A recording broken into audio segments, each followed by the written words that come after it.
오늘은 예수님이 누구신가에 대해서 함께 말씀을 나누도록 하겠습니다. 인류 역사를 통틀어서 단 한 사람의 인물 중에서 세상 가운데서 가장 깊은 발자국을 남기신 분은 바로 그 예수님이십니다. 그래서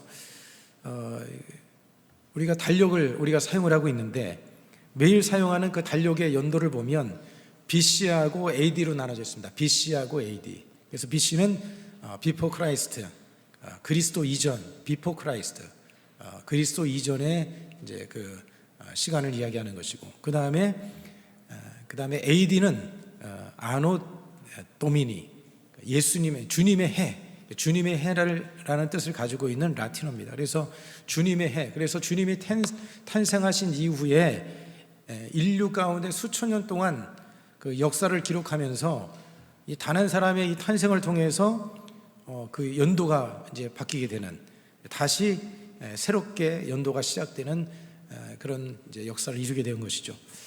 여러분, 어떤 황제도 그리고 어떤 철학자도 그렇게 하지 못했습니다. 신앙의 그 여부와 관계없이 오늘 이 날짜를 사용하고 있다고 하는 것은 뭐냐면 우리 모두가 예수 그리스도를 증언하고 있는 거예요. 이 날짜를 사용하고 있다 하는 것은 바로 예수님을 증언하는 것입니다. 그래서 여러분, 역사를 가리켜서 히스토리라고 합니다. 히스토리, 히스 스토리, 예수님의 이야기, 스토리, 히스토리, 예수님의 그의 이야기, 예수님의 이야기. 역사는 어떻게 보면 예수님의 이야기로 가득 찼다고 할 수가 있습니다. 수많은 철학자들, 그 다음에 과학자들, 예술가들, 정치가들은 다 예수님께 영감을 받은 거예요. 다 그 예술 작품들을 보더라도 그렇고, 또 과학자들도 그렇고 정치인들도 다 예수님께 영감을 받아서 모든 일을 감당해 나간 것을 볼 수가 있습니다. 여러분, 인류의 그 가져온 이 도덕이라든지, 그 다음에 법률이라든지, 인도주의적 이 모든 기초들은요 다 예수님의 가르침 위에 서 있는 것들입니다.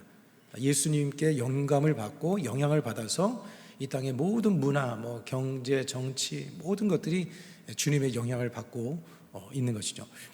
먼저 우리가 예수님이 누구신가에 대해서 우리가 생각할 때 예수님의 이름에 대해서 먼저 이름이 어떤 이름을 가지고 있는지, 가장 핵심적인 이름과 그 뜻에 대해서 한번 살펴보고자 합니다. 첫 번째는 뭐냐면 예수, 우리가 잘 알고 있는 지저스, 예수라고 하죠. 이 예수라는 단어는 히브리어로 여호수아입니다. 성경에 보면 그 출애굽기에 보면 여호수아가 나옵니다. 그 여호수아가 바로 예수님과 이름이 똑같은 이제 뜻을 가지고 있어요. 그리고 여호수아를 가리켜서 또 예수하다, 예수아 이렇게 부르기도 하죠. 그 뜻이 뭐냐면 야훼는 구원이시다. 따라서 하니까 야훼는 구원이시다. 마태복음 1장 21절에 보면 이렇게 기록을 하고 있는데 함께 같이 한번 읽어보겠습니다. 시작. 아들을 낳으리니 이름을 예수라 하라. 이는 그가 자기 백성을 그들의 죄에서 구원할 자이심이라 하니라. 가브리엘 천사가 요셉에게 이름을 지어주면서 그의 이름을 직접 설명해 준 거예요. 이제 탄생하게 될 그분을 예수라고 하라. 그러면서 그분은 백성들을 그들의 죄에서 구원할 자이다. 이제 그 예수님의 이름이 뜻을 이제 설명을 해주면서 예수님의 이름을 이제 알려주었죠. 여러분, 예수님께서는 인류를 그 죄의 수렁에서 죄의 수렁에 빠져서 죽어가는 우리를 구원해 주시기 위해서 이 땅에 오신 분이에요. 예수님께서는 우리를 구원하시기 위해서 이 땅에 오신 분이시죠. 여러분, 2010년도에 칠레의 그 산호세 광산에서 그 광산이 이렇게 허물어진 적이 있습니다. 그래가지고 한 33명의 광부들이 그 지하에 700m, 엄청나게 깊죠. 700m에 그들이 다 갇히게 되었어요. 얼마나 갇혀 있었냐면 69일 동안 갇혀 있습니다. 2달 넘게 그들이 갇혀 있었는데, 그래서 그들을 구출해내기 위해서, 그들을 끌어올리기 위해서 좁은 캡슐을 만들었어요. 캡슐. 그 캡슐이 뭐냐면 이름이 피닉스라는 캡슐입니다. 피닉스라는 뜻이 뭐냐면 불사조라는 뜻이에요. 불사조. 그러니까 죽음과 다름이 없는 이들을 그 어둠 속에서 다시 불러온다. 죽은 그 존재들인데 그들은 다시 살아난다. 이제 이런 의미로서 이제 피닉스라고 하는 불사조라는 이런 캡슐을 만들어서, 그래서 저 밑에 동굴을 막 꼬불꼬불한 동굴을 700m를 이제 뚫어가지고 저 캡슐을 이제 내려보낸 거예요. 그래서 그 캡슐에 사람들을 한 사람씩 한 사람씩 태워서 33명을 전원을 다 구출을 해냈습니다.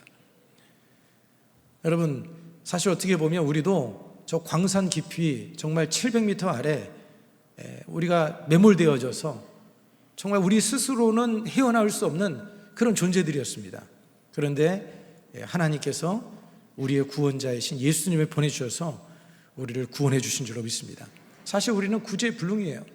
우리 스스로는 그 지하 깊은 곳에서 스스로 헤어나올 수 있는 없는 존재예요. 도무지 방법이 없는 그런 구제불능의 존재인데 하나님께서 예수 그리스도를 우리에게 보내주셔서 우리를 구원해 주신 것이죠. 그래서 예수님의 이름은 뜻은 바로 인류를 죄와 사망에서 구원해 주기 위해서 오신 분이다, 이제 그런 뜻을 가지고 있습니다. 그 다음에 또 한 가지 이름은 뭐냐면 그리스도. 따라서 하시면 그리스도. 그리스도는요, 헬라어로 이제 부를 때 그리스도라고 하고, 그 다음에 히브리어로는 메시아라고 말합니다. 뜻은 뭐냐면 기름 부음을 받은 자, 기름 부음을 받은 자라는 그런 뜻을 가지고 있어요. 어떤 사람들은 그렇게 말을 합니다. 예수 그리스도 그러면 그리스도가 성인가? 뭐 이렇게 생각을 하는 사람이 있는데, 그게 아니라 그리스도는 바로 기름을 부음을 받은 자. 여러분, 구약 시대에 그 기름을 누구에게 붓습니까? 왕, 그 다음에 선지자, 제사장, 이 세 직분을 가지고 있는 이들에게 기름을 붓는 거예요.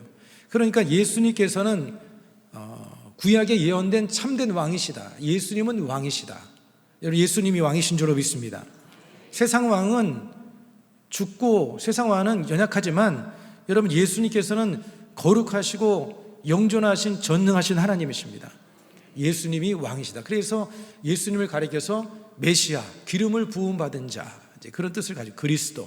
그래서 여러분들이 예수 그리스도라고 하는 것은 예수님은 나를 구원해 주시기 위해 오신 분이고, 그리고 그리스도는 나의 왕이시다, 기름 부음 받은 왕이시다, 이제 그런 의미를 가지고 있는 거예요.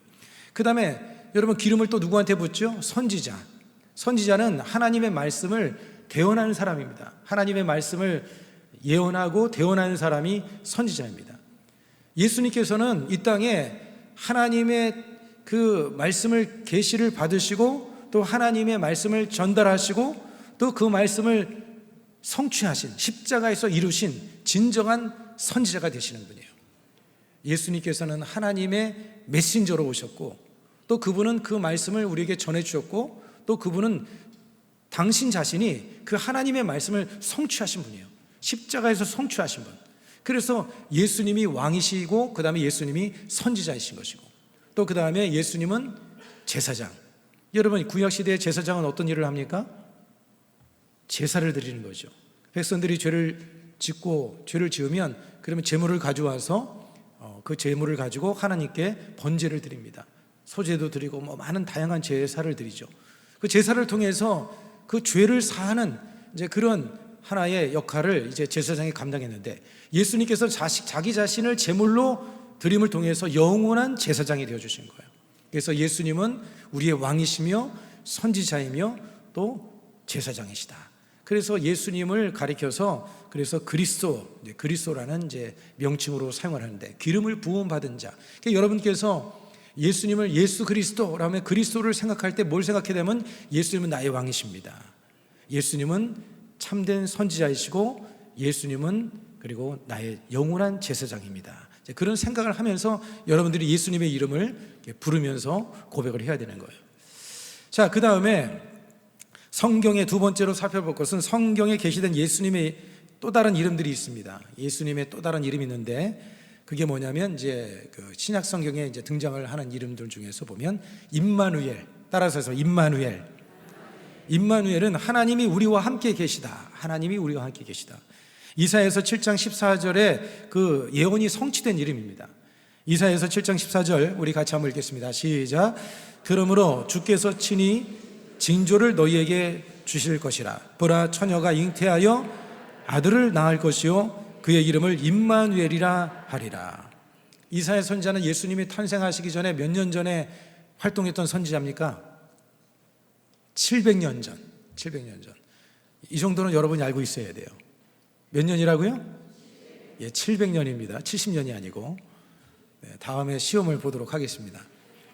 예수님이 탄생하기 전에 약 한 700년 전에 그 이사야 선지자가 활동을 했는데, 그때 하나님의 계시를 통해서 예수님에 대해서 예언을 한 것이에요. 그래서 임마누엘, 처녀가 잉태하여 아들을 낳을 것이요 그의 이름을 임마누엘이라 하리라. 그래서 여러분, 하나님께서는 저 멀리 계신 초월적인 하나님이, 우리와 같은 똑같은 인간의 몸을 입고 우리 곁에 찾아오신 것을 말씀해 주고 있는 거예요. 여러분, 하나님께서는 우리를 찾아오시는 하나님이십니다. 성경에 보면 아담이 범죄했을 때 하나님께서 먼저 찾으셨잖아요. 아담아, 아담아 찾으셨고, 하나님께서 먼저 찾아주시는 거예요. 성경에 보면 그 막달라 마리아, 7 귀신 들린 여인을 주님이 먼저 찾아가 주셨어요. 삭개를 먼저 찾아가 주시고, 또 나사로, 죽은 나사로를 먼저 찾아가셔서 죽음에서 건져주시고 귀신을 쫓아내 주시고, 여러분, 우리의 삶에 문제와 어려움이 있을 때 주님이 먼저 찾아봐 주시는 분인 줄 믿습니다. 여러분들께서 혹시라도 힘들고 낙심되고 절망스러운 마음이 있을 때 여러분, 예수님의 이름을 부르시길 바랍니다. 예수님이 성령으로 이미 여러분 안에 계시지만 여러분들이 예수님 하고 부르면 주님께서 찾아오셔서 여러분의 삶에 놀라운 하나님의 구원의 역사를 베풀어 주실 줄로 믿습니다. 그리고 예수님의 이름은 그 인자, 따라서 인자. 신약 성경에도 예수님께서 인자라고 표현을 했지만 에스겔서에도 보면 인자라는 이렇게 표시를 하고 있습니다. 복음서에서 예수님이 자신을 지칭할 때 사용한 그 이름이 바로 인자입니다. 인자라고 하는 것은 여러분 복합적인 의미가 있어요. 그것은 우리와 똑같은 배고픔과 아픔과 고통을 다 겪으셨다는 그런 의미를 가지고 있는 거예요. 여러분, 예수님께서는 참된 인간으로서 우리가 겪고 있는 모든 것을 다 겪으셨습니다. 정신적인 고통, 여러분 안에도 정신적인 고통이 있잖아요. 그죠? 관계 가운데에서 또 관계가 틀어지고 또 사업이 어렵고 또 삶에 여러 가지 복잡한 문제가 있으면 그로 인해서 정신적인 고통이 있죠. 예수님께서도 이 땅에 계시는 동안에 그런 정신적인 고통을 겪으셨어요. 인간으로서 이 땅에 존재하시면서 하나님이심에도 불구하고 사람들에게 멸시를 당하고 무시를 당하고 또 사람들이 예수님을 거부하고 배척하고 얼마나 그 마음적으로 정신적으로 힘들었겠습니까? 예수님께서는 정신적인 고통, 그 다음에 영적인 고통, 그 다음에 육체적인 고통, 그 모든 것들을 주님께서 다 경험하신 그러한 참된 인간이셨다. 인자라고 하는 것은 그런 뜻을 가지고 있고, 그 다음에 또한 인자라고 하는 의미는 무엇인가 하면 에스겔서 7장 13절로 14절에 보면 예언된 종말론적 심판자, 예수님께서는 이제 이 땅에 심판자로 이 땅에 오실 것입니다. 예수님께서 초림하셨을 때는 구원자로 오셨어요. 구원자로 오셨지만, 그러나 예수님께서 다시 재림하실 때는 그때는 이제 심판자로 임하시는 거예요. 그래서 에스겔서에서 예언하고 있는 그 내용은 예언된 심판자의 의미를 가지고 있고 영광의 왕이다, 그런 뜻을 가지고 있는 것이죠. 여러분, 우리 하나님께서는요, 고통을 설명해 주시는 분이 아니라 우리의 고통 속으로 들어오시는 분입니다. 그냥 고통이 이런 것이다, 고통이란 이런 것이야, 이렇게 말로만 설명하신 것이 아니라 우리의 고통의 현장 속에 들어오시는 분. 여러분, 그것을 가리켜서 신학적으로 성육신이라고 해요. 성육신. 따라서 성육신, 인카네이션. 하나님께서 그 하나님의 보좌를 버리시고 이 땅에 오신 것, 인카네이션, 성육신. 그래서 주님께서는 고통의 현장 속에 들어오셔서 인간으로서 경험하는 모든 것들을 다 경험하신 그런 분이시라고 하는 것이죠. 그 다음에 또한 하나님의 이름을 또 어떻게 부르냐면 하나님의 아들, 이렇게 부릅니다. 하나님의 아들. 여러분, 예수님의 신성을 나타내 주는 거예요. 예수님의 신성, 하나님의 아들. 여러분, 예수님께서는 하나님과 본질적으로 똑같으신 분이고 영광도 똑같으신 분이고 권능도 동일하신 완전한 하나님이십니다. 예수님께서는 하나님이셔요. 여러분, 예전에 옛날 신학자들은 예수님과 그 성부 하나님을 설명하기 위해서 이렇게 설명을 했습니다. 촛불이 하나 있는데 그 촛불을 가지고 다른 촛불에다가 불을 붙입니다. 그러면 옆에 새롭게 붙은 촛불이 부분이나 그림자가 아닙니다. 밝기도 똑같고 뜨거움도 똑같고 타는 성질도 똑같아요. 그래서 옛날의 신학자들은 예수님과 하나님 아버지의 관계를 설명할 때 이렇게 설명했습니다. 첫 번째 촛불도 똑같은 촛불이고 불을 붙인 촛불도 똑같은 촛불이다. 그러니까 예수님께서 하나님에게서 나왔기 때문에 어떤 이단들은 예수님도 하나의 피조물이라 그렇게 여기는 이단들이 있습니다.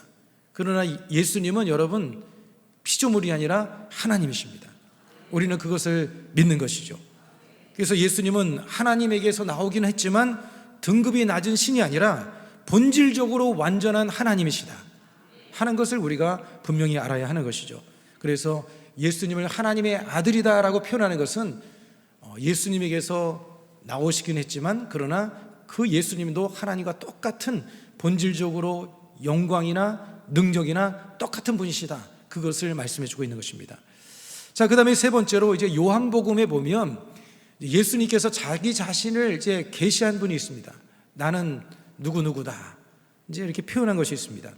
그것을 이제 I am, 이제 이렇게 에고 에이미, 내가 바로 그다, 이렇게 이제 표현을 하는데, 여러분 구약성에 우리가 지난번에 살펴봤던 하나님의 이름 속에서 보면 I am, who I am, 하나님께서 나는 나다, 그렇게 하나님께서 자기를 계시하셨죠. I am who I am. 그렇게 설명한 것처럼 예수님께서도 내가 그이다, 예수님께서 요한복음을 통해서 7가지 이름으로 자기 자신을 이제 계시한 것을 볼 수가 있습니다. 그래서 우리가 이해할 수 있는, 우리가 잘 이해할 수 있는, 왜냐하면 인간의 언어로서 인간이 이해할 수 있는 그런 부분으로 주님께서 설명을 하신 거예요. 그래서 주님의 어떤 성품과 주님의 사역적인 것을 잘 쉽게 이해할 수 있도록 주님께서 7가지 이름을 통해서 우리에게 설명을 해주십니다. 그 첫 번째가 뭐냐면, 따라서 하겠습니다. 나는 생명의 떡이다. 여러분 떡 좋아하시죠? 우리 교구에 보면 무슨 예배만 드리면 다 떡을 하더라고요. 저도 가끔씩 떡을 하나씩 주면 참 우리 교회 떡은 맛있는 것 같습니다. 떡을 받아가지고 가다가 경비실에다도 전달을 해줍니다. 전도를 하는 거죠. 여러분 예수님이 생명의 떡이다. 여러분 우리가 밥을 먹어야 되잖아요. 우리말로 말하면 밥이에요. 밥. 예수님이 밥이다. 좀 밥이라고 하니까 좀 그럽니까? 육신이 밥을 먹어야 우리의 육체가 사는 것처럼 우리의 영이 밥을 먹어야 되죠. 그러니까 예수님이 우리의 양식이고 밥이다, 이제 그런 의미로서 주님께서 말씀하시고 있는데, 여러분 이스라엘 백성이 그 광야 동안에 40년을 지나는 동안에 만나를 먹었습니다. 그러나 그들은 그 만나를 먹었지만 그들은 다 죽고 말았습니다. 만나는요 하루를 살게 하지만, 그러나 예수님은 영원한 생명을 주시는 분이다, 그것을 의미하고 있는 거예요. 요한복음 6장 35절 예수님께서 이렇게 말씀하시는데 우리 같이 한번 읽겠습니다. 시작. 예수께서 이르시되 나는 생명의 떡이니 내게 오는 자는 결코 줄이지 아니할 터이요 나를 믿는 자는 영원히 목마르지 아니하리라. 나는 생명의 떡이다. 여러분 예수님이 생명의 떡이신 줄로 믿습니다. 여러분 그 심리학에 보면 정서적 허기라는 게 있어요. 정서적 허기. 배가 진짜 고픈 게 아닌데, 그런데 마음이 허전하고 지치면 사람들이 음식이 자꾸 땡기는 거예요. 여러분 그러지 않으셔요? 살찐 분들은 다 이게 마음이 허전해서 그래서 먹은 것 같아요. 저도 마음이 허하면 이상하게 막 뭔가 이렇게 땡기는 거예요. 막 먹게 되고. 그런데 사실 여러분 냉장고 다 틀어 먹어도요 이 마음이 허전하면 해결할 수가 없는 거예요. 어떤 북한을 탈북한 한 청년이 처음 이제 한국에 와가지고 하얀 쌀밥을 먹었대요. 하얀 쌀밥을 먹는 순간 그게 얼마나 감격스러운지 잊을 수가 없더라는 거예요.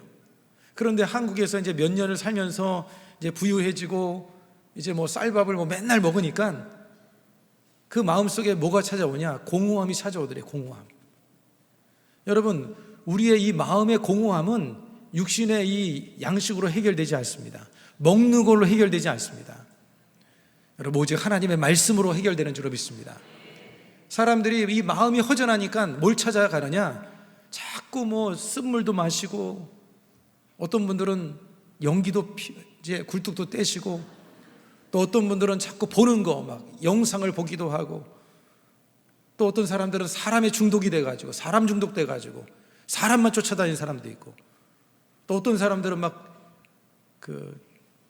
먹는 데만 찾아다니는 분들도 있고 뭐 다양한 분들이 있는데 그거 먹는다고 해결되지 않습니다. 그거 한다고 해결되질 않아요. 오직 우리에게 진정한 안식처는 예수님 뿐인 줄 믿습니다. 여러분, 우리의 영혼의 안식처는요 예수님인 거예요. 우리의 쉼터는 예수님인 거예요. 그래서 여러분이 진정한 마음의 평안을 얻으려면 우리 예수님을 통해서만 얻을 수 있는 거예요. 그 다음에 두 번째로 예수님께서 먼저는 나는 생명의 떡이라고 말씀하신 다음에 두 번째는 나는 세상의 빛이다. 따라서 하겠습니다. 나는 세상의 빛이다. 여러분, 빛이 임하면 어둠은 떠나가는 겁니다. 빛이 임하면 어둠은 떠나가는 거예요. 예수님께서 세상을 밝히는 빛으로 이 땅에 오신 것이죠. 그래서 요한복음 8장 12절 우리 함께 같이 한번 읽겠습니다. 예수께서 또 말씀하여 이르시되 나는 세상의 빛이니 나를 따르는 자는 어둠에 다니지 아니하고 생명의 빛을 얻으리라. 여러분, 예수님이 빛이십니다. 그래서 여러분들이 마음이 어두워지고 마음이 캄캄해지고 절망스럽고 낙심이 될 때 우리는 믿음의 주요 온전케 하신 이인 예수님을 바라봐야 되고요. 예수님을 고백해야 되는 거예요. 예수님, 예수, 예수, 예수. 여러분, 그냥 예수님만 외쳐도 그 이름에 위로가 되는 거예요. 예수님의 이름만 말해도 힘이 나는 것입니다. 어둠이 물러가는 거예요. 여러분의 가정에 예수님을 선포하면 어둠은 떠나가게 되어 있습니다. 예수님이 빛이시기 때문에 그런 거예요. 여러분, 이 세상에 생물학적으로 빛을 스스로 만들어내는 그 생명체는요 극히 드뭅니다. 반딧불이 같은 거, 반딧불이 같은 경우는 빛을 자기 스스로가 이렇게 빛을 내기도 합니다. 그 빛은 얼마 가지도 않죠. 거의 이 세상에 존재하는 것들은 다 빛을 받아서 빛을 반사하는 거예요. 제가 새벽에 오다 보니까 이제 막 차를 타고 오는데 그 인도에 그 가드라인이 있지 않습니까? 가드가 쫙 있잖아요. 근데 제가 딱 가는데 불빛이 착착착착착착 들어오는 거예요. 그래서 저는 제가 가니까 불이 들어오는 줄 알았어요.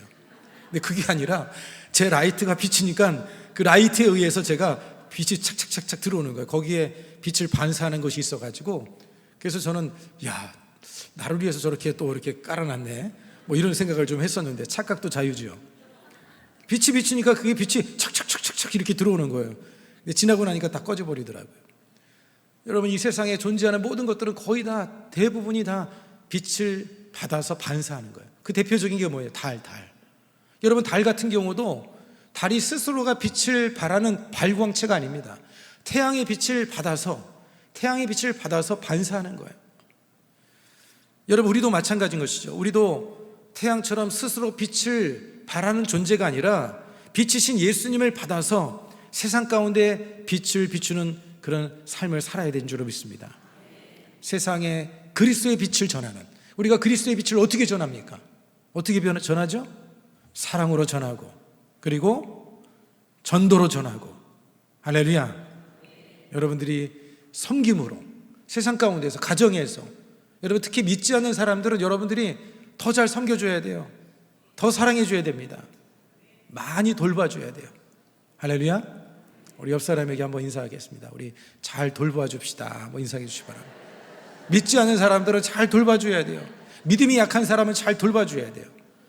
그리스도의 빛을 전하는 것이 뭐 후레쉬 가지고 비치는 게 아니라 여러분들이 사랑으로 돌봐주고 또 예수님의 사랑을 전해주고 이런 것들이 바로 그리스도의 빛을 발하는 거예요. 그래서 예수님이 세상의 빛으로 오셔서 그 빛을 통해서 우리가 그 빛을 얻어서 생명을 얻은 것처럼 저와 여러분들이 세상 가운데 빛을 비추는 그런 삶이 되어야 될 줄로 믿습니다. 그 다음에 세 번째 이름은 나는 양의 문이다. 따라서 하겠습니다. 나는 양의 문이다. 이것은 뭐냐면 구원으로 들어가는 유일한 통로가 되어진다는 거예요. 구원으로 들어가는 유일한 통로가 된다. 우리 요한복음 10장 7절로 9절까지의 말씀을 같이 한번 읽겠습니다. 시작. 그러므로 예수께서 다시 이르시되 내가 진실로 진실로 너희에게 이르노니 나는 양의 문이라. 나보다 먼저 온 자는 다 절도요 강도니 양들이 듣지 아니하였느니라. 내가 문이니 누구든지 나로 말미암아 들어가면 구원을 받고 또 들어가며 나오며 꼴을 얻으리라. 할렐루야. 여러분, 예수님이 문이에요. 예수님의 문. 예수님만이 여러분 진정한 구원의 문이 되는 거예요. 여러분, 성경에 보면 팔레스타인 지역에는 들판에 임시 그 양우리들이 있습니다. 임시로 이제 마련해 놓은 그런 돌담으로 쌓아 놓은 그런 이제 우리가 있는데, 그런데 그 돌담들이 문짝이 없는 경우가 있어요. 그래서 밤이 되면 목자가 그 입구에 자신의 몸을 눕혀서 문 역할을 합니다. 목자가 그 돌담 입구에 누워서 문 역할을 해요. 그럼 양들이 그 목자를 이렇게 넘어서 그 안으로 들어갑니다. 양은 목자를 통해서만 들어가는 거고요. 늑대나 도둑도 목자를 지나서는 들어올 수가 없는 거예요. 늑대나 도둑들도 이 목자를 통해서 통하지 않고 들어올 수가 없는 거예요. 그래서 예수님께서는 나는 양의 문이다, 그렇게 주님께서 말씀하신 것이죠. 여러분, 예수님께서 생명으로 들어가는 유일한 문이 되어준다는 거예요. 생명으로 들어가는 유일한 문, 양을 지키는 참된 목자가 되어주신다. 여러분, 우리가 하나님께로 나아가는, 우리가 구원으로 나가는 길은 오직 예수님밖에 없습니다. 요즘에 보면 이단들이 얼마나 사랑으로 사람들을 잘 이렇게 유혹을 하는지 모릅니다. 어렵고 독거노인들, 혼자 사는 분들이 있잖아요. 그러면 이분들을 그냥 사랑으로 막 이렇게 돌보기도 하고, 또 이단들은 보면 아주 이렇게 또 젊은 사람들을 이렇게 활용을 많이 하는 것 같아요. 그래서 사람들의 마음을 이렇게 유혹하고, 이단에 빠진 사람들 이렇게 보면 사랑으로 이렇게 막 섬겨주니까 그것 때문에 거기에 빠져서 이단으로 가는 경우들이 있는데, 여러분, 아무리 이단이 사랑을 돌보고 많은 걸 준다 할지라도 절대 그런 데 빠지면 안 되는 거예요. 여러분, 예수님을 통하지 않고는 하나님께 나갈 수가 없는 것이고, 이단에 빠졌다가는 여러분 영원한 지옥입니다. 영원한 지옥이에요. 요즘에 지옥 설교 잘 하지 않죠? 제가 예전에는 지옥 설교를 많이 들었거든요. 여러분, 지옥이 얼마나 무서운 곳입니까? 그죠? 상상을 해보세요. 영원히 꺼지지 않는 불, 영원히 꺼지지 않는 불. 몸 한번 뒤워봤습니까? 한번 뜨거운 맛을 한번 보시겠어요? 몸 한번 뒤워봤어요? 손이나 몸 뒤워봤어요? 정말 너무너무 고통스럽잖아요. 그게 막 그냥 그 고통이, 육체적인 고통이 영원한 것이고, 구더기도 썩지 않고 죽지도 않고. 여러분, 우리가 지옥 같다 그러잖아요. 지옥 같다. 막 머리가 아프고 막 괴로우면 막 불안하고 두렵고 긴장되고 공포감이 있고 막 밥 먹자고. 여러분, 지옥은 그런 곳이에요. 평안이란 1도 없어요. 기쁨이란 1도 없습니다. 목마름과 영적 갈증과 고통이 영원한 곳. 여러분, 그곳에 빠져서는 안 되지 않습니까? 그래서 우리는 절대, 여러분, 이단에 절대 기웃거려도 안 되고, 특히 여러분의 자녀들을 위해서 여러분들이 정말 하나님 앞에 많이 기도해야 돼요. 예수님만 붙들고 예수님과 늘 함께하는 그런 삶이 되기를 위해서 여러분들이 늘 간구하고 예수님께 붙어 살아가는 그런 삶이 되기를 주님의 이름으로 축복을 드리겠습니다. 그 다음에 예수님께서는 나는 선한 목자다, 그렇게 주님께서 말씀하십니다. 나는 선한 목자. 따라하겠습니다. 나는 선한 목자다. 예수님께서는 선한 목자, 그러니까 그냥 목자가 아니에요. 목자도 그냥 목자가 아닙니다. 선한 목자, 양들을 위해서 목숨까지 내어주는 목자시다라는 거예요. 요한복음 10장 11절이죠. 함께 같이 한번 읽겠습니다. 시작. 나는 선한 목자라, 선한 목자는 양들을 위하여 목숨을 버리거니와.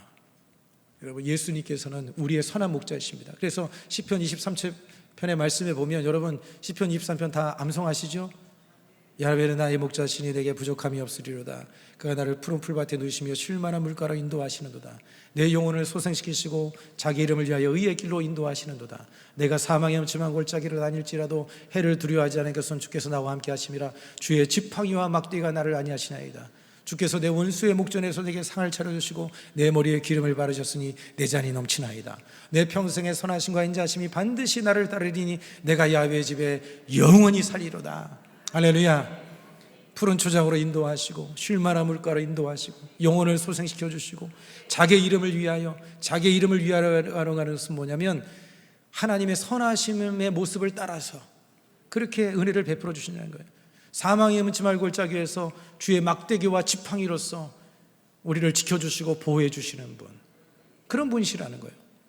여러분, 폴 마이어라고 하는 이 성경 주석 학자는 시편 23편을 이렇게 그가 표현을 했는데, 시 23편은 사막의 오아시스요. 사막길을 갈 때 여러분, 오아시스를 만나면 얼마나 좋겠습니까? 갈증 해결되죠. 험한 등산길에 있는 휴게소요. 길을 가다가, 험한 등산길을 가다가 정말 쉴 수 있는 휴게소를 만나면 얼마나 좋습니까? 여행길 가다 여러분 휴게소 만나면 기분 좋잖아요, 그죠? 거기에서 호두과자도 먹고 라면도 먹고, 그 다음에 타는 듯한 한낮에 시원한 동굴. 우리가 어디 뭐 이렇게 여행을 갔을 때 동굴 같은 데 들어가지 않습니까? 동굴에 가면 얼마나 시원합니까? 아주 시원하죠, 그죠? 그리고 고요하고 신성한 묵상을 할 수 있는 쉼터요. 바람이 살살 부르면서 그늘져 가지고 나물 그늘이 쫙 있고 풍경이 좋은 곳에서 앉아 가지고 있으면 얼마나 여러분 쉼이 됩니까, 그죠? 그 다음에 곤비하고 쉼이 없고 무거운 짐진 인생들의 평온한 안식처이시다. 할렐루야. 여러분, 예수님이 우리의 목자시고 예수님이 우리의 쉼터가 되시고 안식처가 되어주시는 거예요. 여러분, 무엇을 여러분의 그 안식처로 삼고 살아갑니까? 예수님으로 안식처로 삼기를 바랍니다. TV에 빠져 살지 마시고, 어떤 글에 보니까 여러분이 한 번쯤 들어봤을 거예요.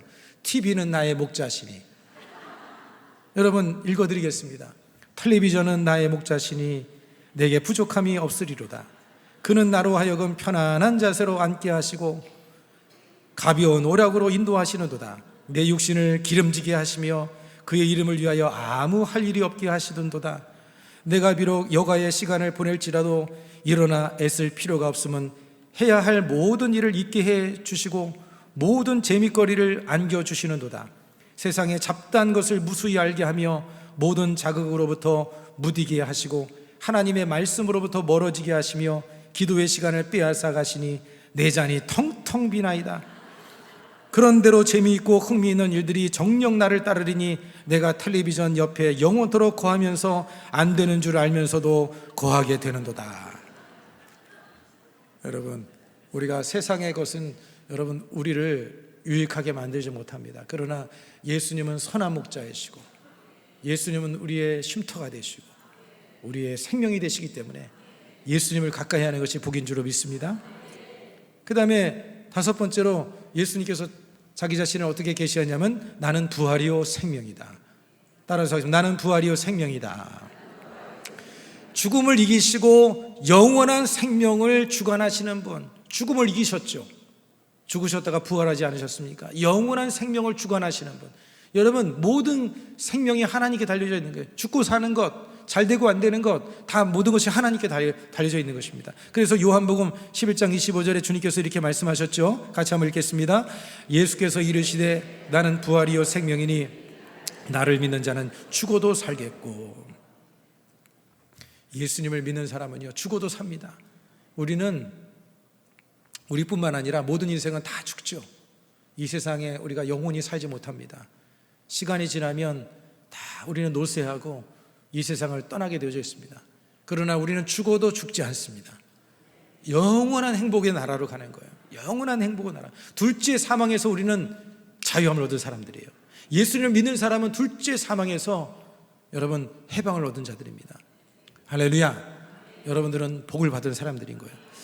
1898년 그 다음에 1970년도에 이 석가모니 뼈조각, 이 사리가 발견이 됐다는 거예요. 석가모니 뼈조각, 사리가 발견이 됐다는데, 이게 발견하고 나니까 인도를 위시한 불교 국가에서 막 한동안 막 떠들썩했다고 합니다. 그래서 이 뼈들을 잘 진열을 해놓으니까 수백만의 막 인도 사람들이 와서 경의를 막 표하고 시가 행진을 하고 막 그렇게 이제 했다는 거예요. 그런데 그 가운데 어떤 사람이 이 뼈조각 앞에서 막 부복을 하고 있는 모습을 보면서 어느 선교사님이 이제 그 모습을 장면을 보면서 이렇게 말을 했다라는 거예요. 만약 저들이 예수 그리스도의 뼈 하나라도 발견할 수 있었다면 기독교는 산산조각이 나고 말 것이다. 여러분, 예수님께서는요 그들처럼 죽은 자를 믿는 종교가 아닙니다. 우리의 기독교는요 죽은 자를 믿는 종교가 아닌 거예요. 산 자를 믿는 종교입니다. 죽을 수 없는 인간을 믿는 종교가 아니라 영원히 살아계시는 하나님을 믿는 종교인 거예요. 여러분, 예수님께서는 죽으셨다가 부활하시고 승천하셨어요. 여러분, 주님은 부활의 주님이십니다. 저는 오늘도 주님 앞에 새벽에 기도하면서 기도했습니다. 주님, 부활과 생명이 되신 주님, 나에게 그 부활의 생명을 주시옵소서. 부활의 생명을 주시옵소서. 여러분, 하나님 앞에 아침마다 늘 기도하시기 바랍니다. 저는 오늘 이 7가지의 이름을 가지고 기도를 했습니다. 주님, 주님께서는 나의 생명이십니다. 나의 양식이십니다. 나의 떡이십니다. 나의 목자십니다. 여러분, 매일매일 이 이름들을 기억하시면서 여러분이 기도할 수 있기를 바랍니다. 여러분, 마음 가운데 하나님의 그 생명을 달라고 간절히 기도하면 주님께서 새 마음을 불어넣어 주시고 생기를 불어넣어 주시고, 하나님의 말씀을 살았고 운동력에서 좌우에 날 수 없는 어떤 검보다 일하여 혼과 영감이 관절과 골수를 찔러 쪼기까지 한다고 하지 않습니까? 하나님의 말씀에 기록된 말씀을 여러분들이 붙들고 기도하면 역사가 일어나는 거예요. 하나님의 말씀은 활력이 있습니다. 능력이 있습니다. 그 말씀을 붙들고 기도하시길 바랍니다. 그 다음에 여섯 번째는 나는 길이요 진리요 생명이다. 예수님께서 나는 길이요 진리요 생명이다, 주님께서 자신을 그렇게 계시하셨는데, 우리 요한복음 14장 6절 같이 한번 읽겠습니다. 시작. 예수께서 이르시되 내가 곧 길이요 진리요 생명이니 나로 말미암지 않고는 아버지께로 올 자가 없느니라. 여러분, 오늘 이 시대는요, 길을 잃은 시대입니다. 길을 잃고 살아가는 사람들이 정말 길을 찾고자 헤매이고 있지만, 그러나 그 어디에도 진정한 만족과 생명을 주는 길은 없습니다. 오직 예수님만이 진정한 길이 되어 주시는 거예요. 예수님의 말씀은 진리입니다. 영원히 변하지 않습니다. 거짓과 혼돈이 가득한 이 시대 속에서 여러분, 예수님만이 우리에게 지혜가 되고 우리를 승리케 만드는 비결이 되어지는 거예요. 여러분, 예수님만이 우리에게 생명을 주는 분이신 줄로 믿습니다. 하나님과의 관계 안에서 영원한 생명을 얻게 만들어 주시고 매일의 삶을 소생시켜 주시는 분, 길이요 진리요 생명이신 주님. 여러분, 우리가 인생을 어떻게 살아가야 되느냐 고민이 되지 않습니까? 예수님을 생각하면 되는 거예요. 예수님이 어떻게 말하셨을까? 예수님이라면 어떻게 하셨을까? 예수님을 생각하면, 참된 인간의 모습을 가지고 살아갈 수 있는 방법은 예수님이 걸어가신 길을 가면 되는 거예요. 우리가 행복한 삶을 사는 길, 승리하는 길, 하나님께로 나아가는 길이 바로 예수님이십니다. 그분은 변하지 않아요. 사람은 변합니다. 사람은 어제가 다르고 오늘이 다르고, 그렇지만 하나님은요, 예수님은 어제나 오늘이나 영원토록 변함이 없으신 거예요. 절대 진리, 그 진리를 붙잡으면 그 진리가 우리를 붙잡아 주는 거예요. 할렐루야. 예수님만이 생명이심을 믿으시길 바랍니다. 그 다음에 일곱 번째 마지막은 나는 포도나무다. 예수님께서 자신을 가리켜서 나는 포도나무다. 여러분, 요한복음 15장 1절입니다. 같이 한번 읽겠습니다. 시작. 나는 포도나무요 내 아버지는 농부라. 여러분,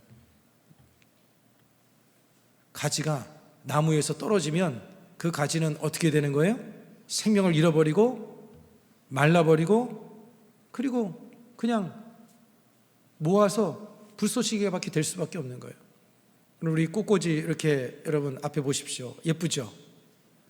우리 꽃꽂이 봉사하시는 분들, 우리 생각나는 김에 한번 박수 한번 해드립시다. 이 꽃꽂이도 뿌리에서 잘라가지고 어디다 꽂아 놓냐면, 이게 오아시스라고 하는 네모난 파란색 물을 거기다 잔뜩 담아가지고 꽂아 놓습니다. 꽂아놔도 영원히 가지를 못해요. 한 일주일만 지나면 벌써 시들고 생명이 다 사라지고 마는 거예요. 여러분, 우리가 생명 대신 주님 앞에 우리가 그 나무, 우리는 가지 같은 존재인데, 이 가지가 본 나무에서 끊어지면 생명이 단절되는 거예요. 말라 비틀어지는 거예요. 왜 마음에 평안이 없고 왜 마음에 불안하고 염려가 있습니까? 왜 생명력이 없습니까? 예수님과 연결되어 있지 않기 때문에 그런 거예요. 날마다 우리가 예수님과 연결돼야 됩니다. 할렐루야. 연결되는 방법이 뭐냐? 예배 자리에 오는 거예요. 두세 사람이 내 이름으로 모인 곳에 나도 너희 중에 있느니라. 예배 가운데 탁 오면 우리가 주님의 품에 들어가는 것이고, 주님의 품에 안기게 되어지는 것이고, 우리가 말씀을 읽는 순간 예수님과 연결되어지는 거예요. 우리의 생각과 우리의 정신이 예수님과 연결이 되어지고, 우리가 기도로서 예수님, 하나님 부르면, 그러면 하나님 앞에, 주님의 그 보좌 앞에 우리가 나가게 되고 주님과 연결이 되어지는 거예요. 할렐루야. 그래서 여러분들이 항상 그 예수님과 연결되어지는 삶, 그런 삶을 늘 살아가기를 축복합니다. 그 허스턴 테일러가 중국을 선교 사역을 하는데, 아주 극심한 피로와 그 다음에 사역의 부담으로 인해서 지쳤어요. 너무 지쳐있는 그런 가운데에서 그가 요한복음 15장을 읽으면서 그것을 묵상하면서 큰 깨달음을 얻었다는 겁니다. 그러면서 그가 그 깨달으면서 뭐라고 이야기를 했냐면, 내가 주님을 붙드는 것이 아니라 주님께서 나를 붙들고 계신다. 우리 한번 따라서 하겠습니다. 읽겠습니다. 시작. 내가 주님을 붙드는 것이 아니라 주님께서 나를 붙들고 계신다. 여기에 소망이 있지 않습니까? 저는 최근에 참 이것이 얼마나 참 저에게 은혜가 되는지요. 야, 주님이 나를 붙들고 계신다. 우리가 고단하기도 하고 지치기도 하고 고달프기도 하고 정말 힘들기도 하고 내 스스로를 바라볼 때 참 소망이 느껴지지도 않고 잘 변화되지도 않는 우리 자신을 볼 때 참 낙심되는 그런 마음이 들기도 하지 않습니까? 그런데 중요한 것은 우리 어떤 자격이나 우리 어떤 성품이나 열매나 능력이나 이걸 보지 않으시고 하나님의 그 성품 사랑과 하나님의 신실하심, 하나님의 그 신실하심 속에서 우리를 붙들고 계신다는 거예요. 하나님이 붙들고 계신다는 거예요. 여러분을 하나님이 붙들고 계심을 믿으시기 바랍니다. 여러분을 하나님이 붙들고 계시는 거예요. 이 사실을 꼭 잊지 마시기 바랍니다. 우리 한번 옆 사람에게 인사하겠습니다. 하나님이 당신을 붙들고 계십니다. 하나님이 여러분을 붙들고 계시는 거예요. 내가 붙들려 있으면 이 손이 여러분 철봉에 매달려 봤어요? 요즘에는 철봉 하나도 못하는 제 자신을 바라보면서 막 이렇게 한숨을 쉽니다. 솔직하게 여러분한테 제가 고백을 합니다. 저 철봉 하나도 못합니다. 하나도 안 돼, 하나도 안 돼. 옛날에는 막 이렇게 했는데 지금 하나도 안 되는 거예요. 매달려 있다가는 힘이 빠져서 이게 스르륵 손이 내려와요. 우리는 연약해서 주님을 제대로 붙들 수가 없어요. 주님이 우리를 붙잡아 주시는 거예요. 할렐루야. 그래서 이 허스턴 셀러가 그 사역 가운데 애써 이제 열매를 맺는 삶을 살기보다는 주님 안에 거하는 삶을 살아야 되겠다. 주님 안에 거하는 삶을 살아야 되겠다. 말씀을 묵상하고 기도하고 예배하고 늘 주님을 생각하면서 주님 안에 거하는 삶을 살아야 되겠다. 그렇게 생애의 전환점이 이루어진 거예요. 여러분, 예수님을 떠나서는 생명을 유지할 수 없고 열매를 맺을 수가 없는 것입니다. 예수님을 떠나서는 생명을 유지할 수 없고 열매를 맺을 수가 없는 거예요. 여러분, 그 프리즘이라는 거 아시죠? 프리즘을 통해서 딱 빛이 들어가면 7빛깔 무지개가 나옵니다. 빨주, 노초, 파남보. 여러분, 예수 그리스도가 빛이신 예수님이 다양한 모습으로 이렇게 나타나는 거예요. 그래서 생명의 떡, 그 다음에 세상의 빛, 양의 문, 또 뭡니까? 선한 목자, 부활과 생명, 길과 진리와 생명, 참 포도나무. 예수님의 모습이, 예수님만 여러분이 모셔드리고 의지하면 여러분 이 7가지의 주님의 이 놀라운 하나님의 축복이 여러분의 삶 속에 임하게 되는 줄로 믿으시기 바랍니다. 예수님께서는 7가지 모습을 통해서 자신을 이렇게 계시하셨습니다. 여러분, 예수님이 우리의 삶 속에 임하시면 주님께서 우리의 모든 필요를 다 채워주시고 주님이 모든 것 가운데 우리를 도와주시는 줄로 믿으시기 바랍니다. 그 다음에 네 번째, 이사야서에 예언된 메시아의 이름. 이사야서에 보면 예수님의 이름을 이제 계시한 게 있는데 벌써 30분이 되어졌군요. 이 부분은 다음 주에 하도록 하겠습니다. 다음 주에 우리가 그 예수님에 대해서 제가 2강을 나눴습니다. 그래서 좀 더 해야 될 부분이 있어서 오늘 예수님에 대해서 1강을 하고 다음 주에 2강을 하려고 하는데 그 부분에 붙여서 예수님에 대해서 나누도록 그렇게 하겠습니다. 할렐루야. 자, 우리 다시 한번 이제 시험을 보도록 하겠습니다.